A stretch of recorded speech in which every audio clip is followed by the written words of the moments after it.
Je suis certain que ce que je vais dire disons, relève de préoccupations et puis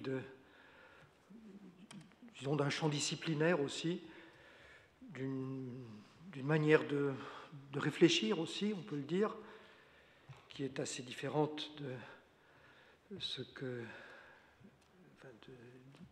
nous venons d'entendre. J'ai l'impression que je vais vous présenter, non pas des idées, justement quelque chose où il n'y a aucune idée. Ce quelque chose sans aucune idée, c'est aussi... C'est ça la leçon d'agrégation. Je ne sais pas. C'est aussi une manière de... J'en suis désolé, mais de me démarquer assez nettement de cette idée que je parlerai d'évolution qui devrait se faire. Je ne parlerai pas d'évolution qui devrait se faire parce que il me semble que c'est intéressant de se placer dans l'évolution qui se fait actuellement et qui, puisqu'on est à la recherche de perspectives de refondation, qui fait peut-être plus qu'ouvrir des perspectives, qui fixe des éléments de refondation d'une Europe, une Europe sociale nouvelle, c'est-à-dire, pour être clair, qui fixe les éléments d'une refondation de quelque chose qui n'est plus ni européen ni social. Ni européen ni social, c'est ce que nous annonce le socle européen des droits sociaux, ou plutôt ce qu'annonce tout un tas d'explications, des commentaires tout à fait officiels, ceux qui viennent de la Commission et qui tentent à expliquer ce que l'on rechercherait à travers le socle européen des droits sociaux. C'est tout autre chose que rechercher un socle européen. Il y a, on l'a vu il y a quelques années, tout de même, on a eu beaucoup d'espoir, ou en tous les cas certains espoirs, dans ce que la Charte des droits fondamentaux de l'Union européenne pouvait annoncer, puisqu'elle a consacré un titre entier à la solidarité et qu'on se disait, voilà le chemin d'une solidarité qui se renouvellerait dans le cadre européen. Mais la Charte, j'ai bien l'impression qu'il faut plus ou moins l'oublier. En tous les cas, ce sont non pas les conseils, mais bien les positions que la Cour de justice a prises dans une série de décisions, dans une série de marques qu'elle a posées fermement et qui sont destinées à ce que l'on détourne autant que possible son attention de la Charte des droits fondamentaux de l'Union européenne pour en faire quelque chose qui appartient, en tous les cas, à un monde qui nous est étranger, qui est étranger à celui de l'Union européenne. Je pourrais également dire quelques mots sur le dialogue ou sur les dialogues. Et là encore, ce ne serait pas pour dire des choses très, disons, très sympathiques, parce que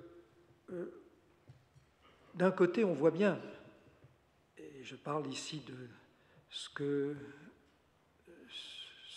dont on a discuté dans le cadre d'un séminaire organisé par Alain Suppiot il y a à peu près 2 ans de cela, sur le thème de qui gardera les gardiens. Et depuis ce séminaire, on a vu fleurir des espèces de protestations ou des espèces de réactions pour dire qu'il n'y aura pas de guerre des juges dans le cadre de l'Union européenne. Mais cette guerre des juges, il faut bien dire qu'elle est tout de même un petit peu là, un petit peu présente, avec cependant quelques signes que les choses pourraient évoluer, peut-être, dans un sens qui serait celui de certains rapprochements. Le dialogue social, on pourrait en parler aussi. Quelques mots sur le socle européen des droits sociaux. Quelques mots sur le socle.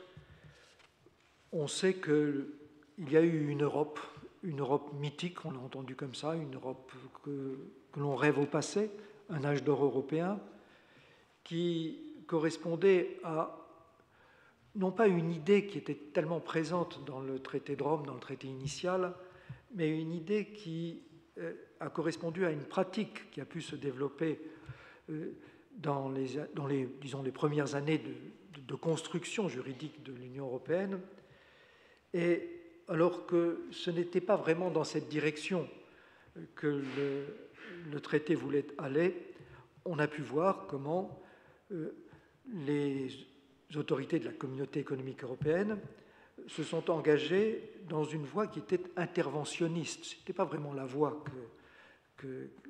qu'indiquait le traité.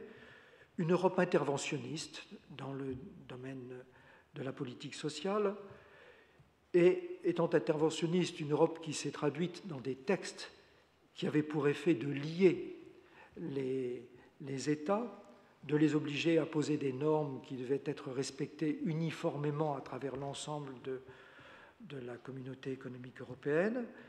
Certes, c'était une Europe très parcellaire, c'est-à-dire que ces interventions n'ont concerné que certains domaines assez particuliers de ce champ très important qui est celui du droit social, mais dans ces interventions parcellaires, on a vu se développer quelque chose qui était bien de l'ordre de l'Europe unie, ou au moins homogénéisée par l'effet des directives. Et puis, il y a eu également, toujours au titre d'une espèce d'âge d'or, cette union paradoxale entre la recherche d'une concurrence plus loyale entre les entreprises de la communauté européenne et des différents États membres, et le développement d'actions de politique sociale qui favorisaient de meilleures conditions de concurrence. Mais tout cela est oublié, tout cela est banni des perspectives qui s'ouvrent avec la charte, avec le socle européen des droits sociaux. Ce socle européen des droits sociaux fait l'objet de commentaires de la part de la Commission, d'explications de la part de celle-ci, mais ces explications sont plutôt attristantes, parce que ce que dit la Commission, c'est d'une part qu'actuellement, il n'y a plus d'Europe. Il y a au minimum deux Europes, une qu'on peut dire une Europe des nantis, une Europe riche, encore riche, et puis une autre qui voudrait de la richesse. Et ces deux Europes ne s'entendent pas du tout. Il y a le fait que dans les évolutions qui sont celles que l'on a connues depuis une dizaine ou une quinzaine d'années, au lieu que les disparités sociales viennent à diminuer entre les États de l'Union européenne, elles n'ont fait que s'accentuer. Et la Commission, d'ailleurs, dit à ce propos qu'on ne peut avoir comme idée d'un socle possible, mais peu vraisemblable, celle de quelque chose qui se réduirait, et c'est comme ça qu'elle le dit elle-même, au plus petit dénominateur commun entre les États membres et en tenant compte de l'état actuel qui est celle de leur système juridique respectif. Donc on voit bien comment ce n'est pas, disons, il n'y a pas là un projet qui soit porteur d'une refondation de quelque chose qui serait une Europe sociale, et ce n'est pas du tout une Europe dont il s'agit, puisque, et c'est encore dans le socle et dans les explications, ce dont on ne veut plus, c'est de ces directives qui conduisaient à créer des normes devant être respectées uniformément. La Commission insiste de toutes les façons possibles, avec toutes les répétitions possibles, sur un rôle prioritaire qui est aujourd'hui celui des autorités nationales et de leurs partenaires sociaux.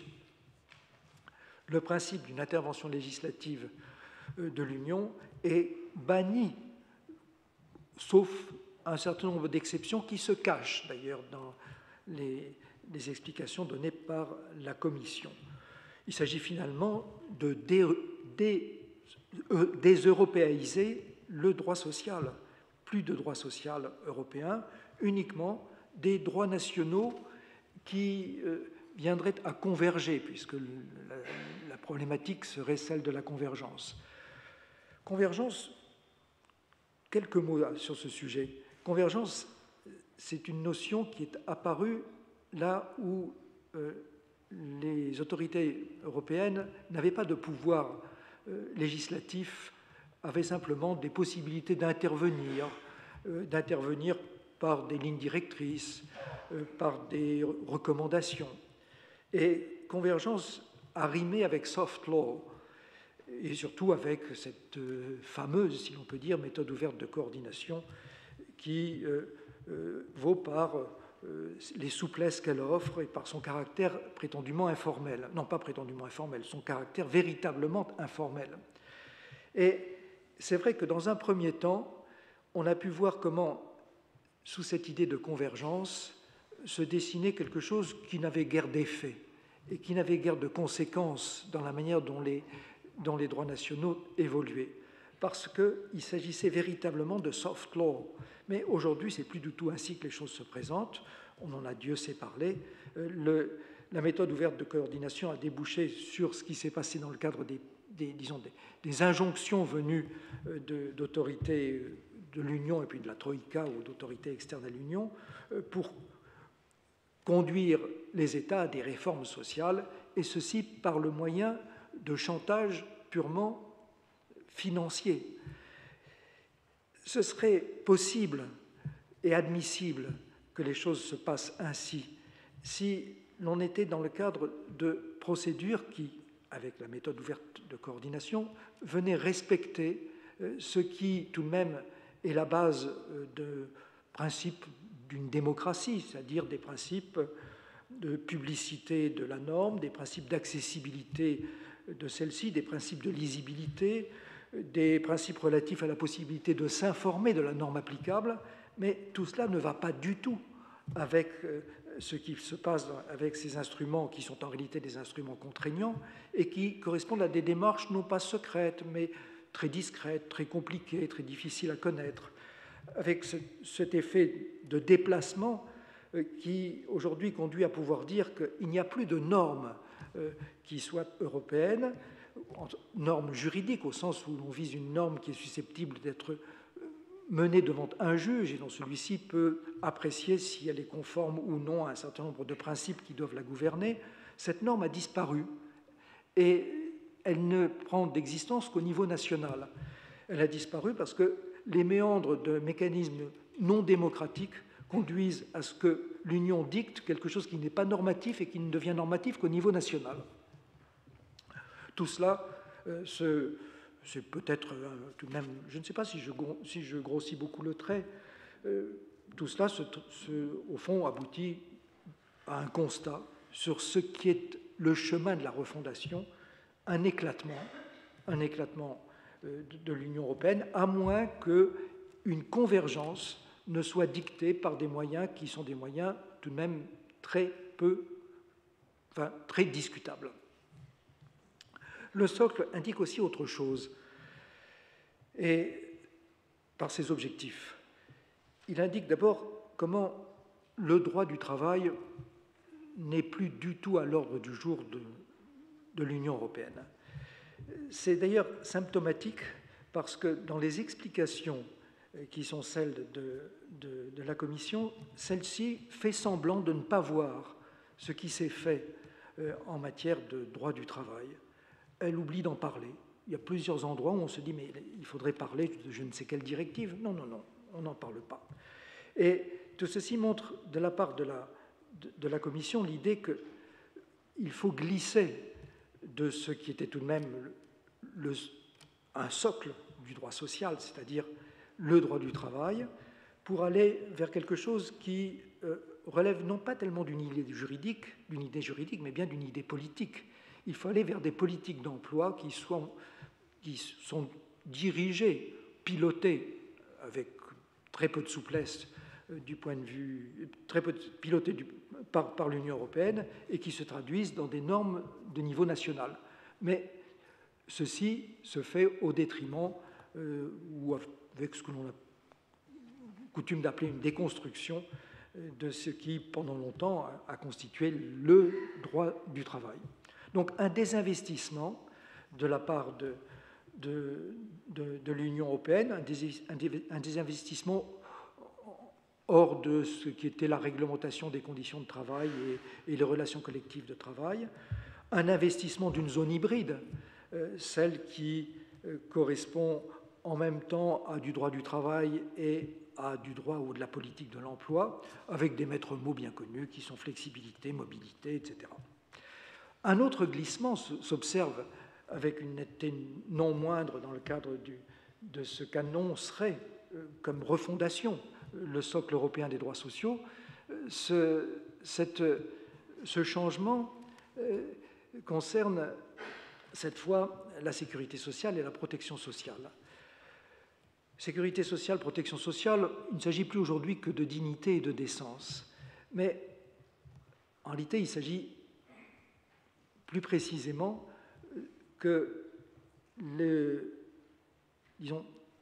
ce qui se passerait dans les années à venir en ce qui concerne la protection sociale vienne se réduire à un niveau minimal, qui est celui de la protection, de la dignité, de la décence, par l'effet d'une protection souvent réduite à ce qui permet de vivre à un individu.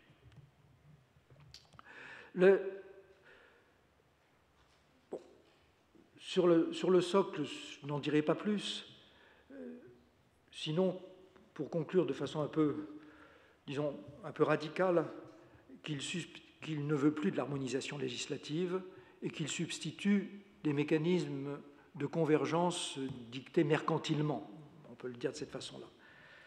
Quelques mots sur la charte, mais je serai rapide. Sur la charte, quelques mots, ça pourrait être assez bref, parce que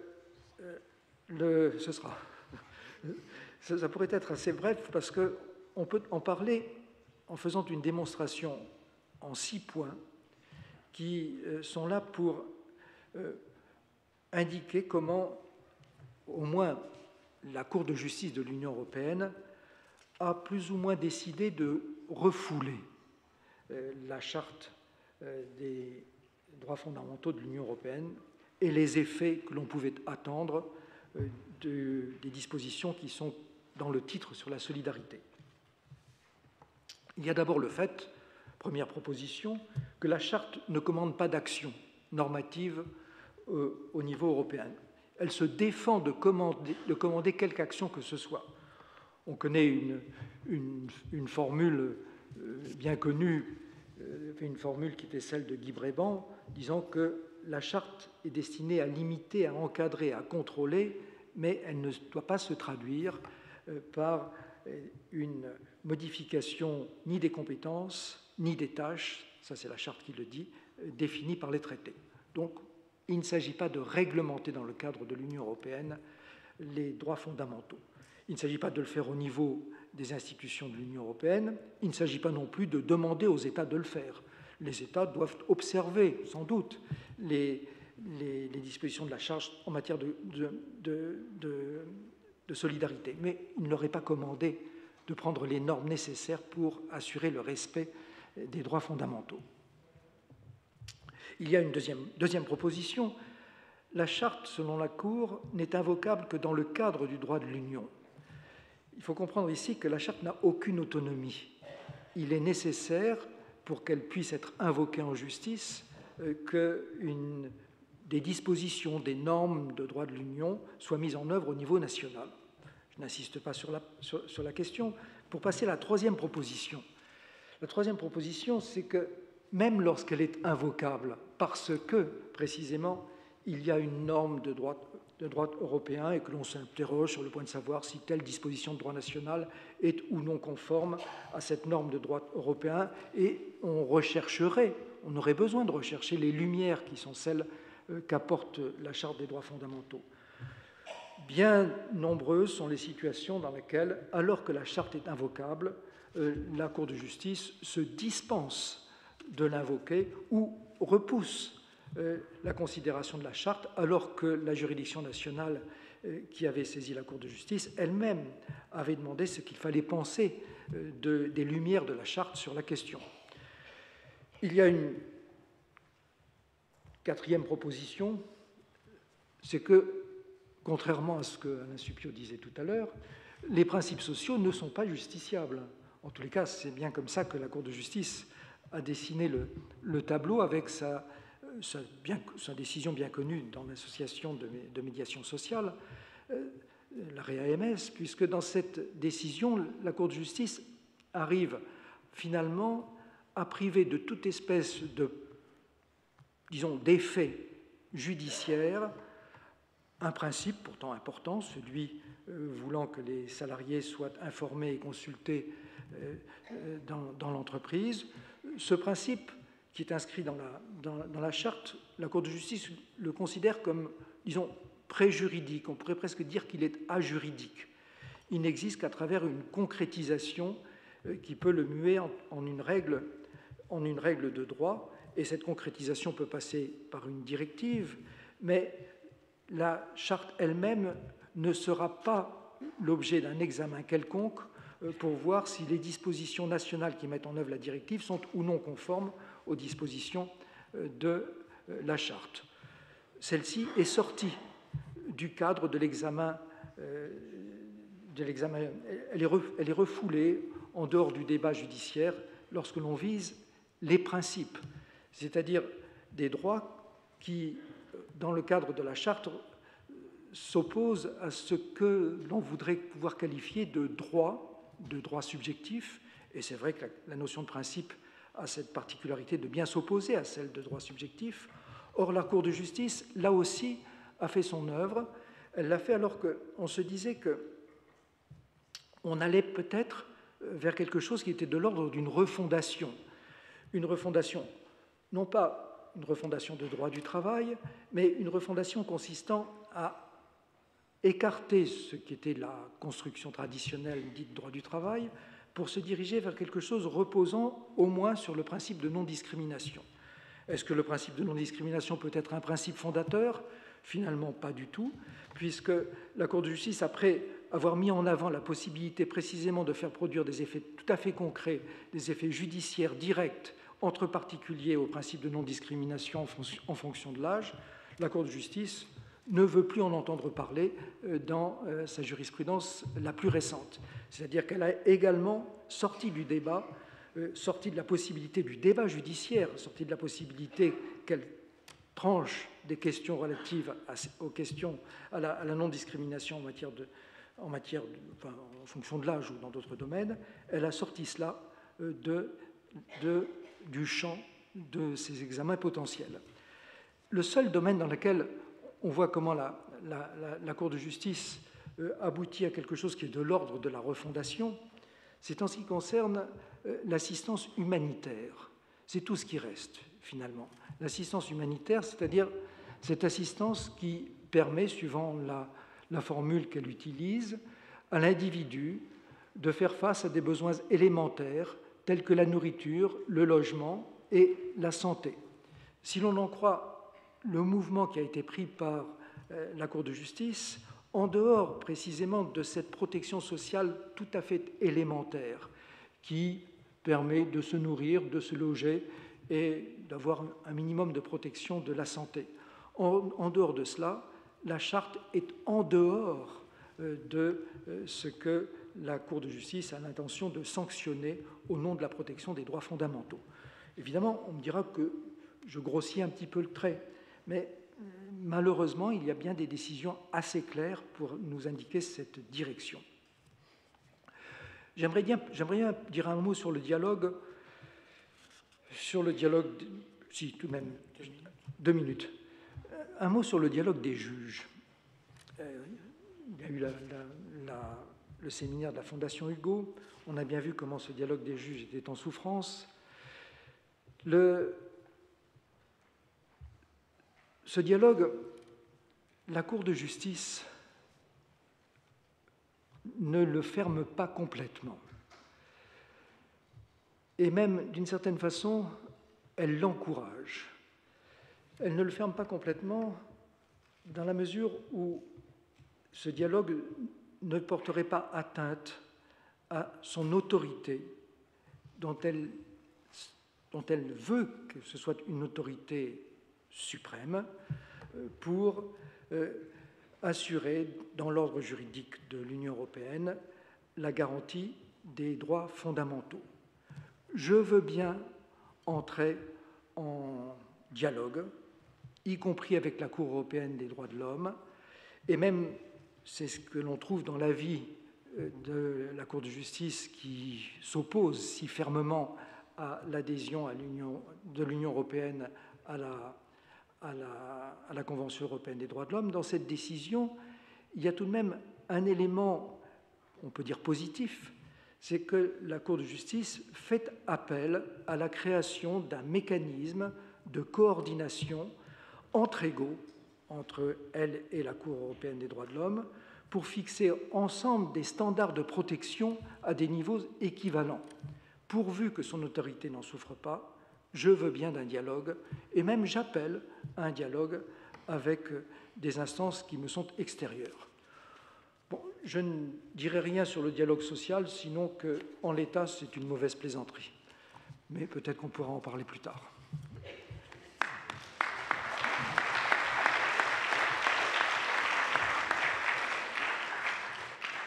Bien, merci beaucoup de cet exposé lui aussi très incisif et très savant. Alors, le socle européen dont il a été question, je le rappelle, c'est celui qui a été adopté, je ne dirais pas en grande pompe, la pompe fut petite, mais le 17 novembre 2017, comme étant l'instrument qui doit redonner confiance aux citoyens dans